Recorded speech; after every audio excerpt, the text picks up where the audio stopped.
Decía un maestro en la UNAM, el maestro Nacho, de apellido García, a él le parecía que el Mictlán en el mundo náhuatl no es un más allá, sino es un más acá. Así decía él y nos reíamos de eso, pero me dio también idea y yo creo que los antiguos también creían en esto. Hoy en día en esta región, cuando hay un ritual, se menciona, digamos, un Mictlán, un lugar de los muertos, como un mundo donde el que vivió en la faz de la tierra, Tlalticpac, si era autoridad, si era danzante de lote, si era sembrador de maíz, si tenía X ocupación aquí en la faz de la tierra, pero ya murió, ya se fue al Mictlán, siguen siendo autoridades, así se cree, siguen siendo ofrendadores de lote o sembradores de maíz o danzantes allá, o sea, como todo eso que vivió más igual esa persona aquí en esa faz de la tierra, en la comunidad, allá hay otra comunidad donde sigue siendo igual. Claro que esto no se menciona en algún documento, ¿verdad? Pero así se crea hoy en día en la Huasteca. Pero además, ¿cómo no podemos creer un poco en esto? Si hay tantos registros, tantas palabras con Mictlán, Mictlán, Mictlán, y no solo es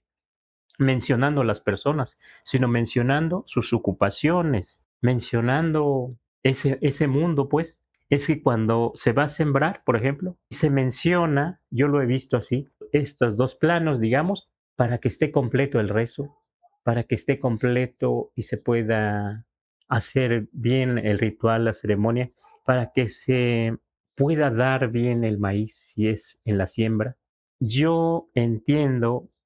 ahora, en parte, que el mencionar el Mictlán, mencionar a los antepasados, mencionar un mundo de los muertos, digamos, no era como cada año, como hoy lo festejamos, ¿verdad? Sino era más continuo mencionar ese mundo de los antepasados. O sea, cuando se siembra, lo he escuchado, cuando se cosecha la primera cosecha, el elote, cuando se pide la lluvia o cuando hay medicina, curación, pero bueno, les explico aquí esto a grandes rasgos. Yo entiendo en parte por qué cuando traen la idea los occidentales aquí de la fiesta de todos santos, o sea, de muertos, de rendir culto a los muertos, esos santos que dice la iglesia católica sobre todo, y esa memoria también de los antepasados, de los muertos de aquí, de las poblaciones nahuas o de la náhuatl y de otros pueblos, se fusiona y se hace esta fiesta de muertos que hoy en día se va reconociendo no solo aquí en México, sino en el mundo. Los mexicanos que están en Estados Unidos lo festejan, los que están en Alemania lo festejan y posiblemente en Francia y en otros lugares buscan festejar a sus antepasados, pero yo lo que entiendo es que es una herencia de las dos partes del mundo, del occidente y de aquí de México, digamos, y más allá, Centroamérica.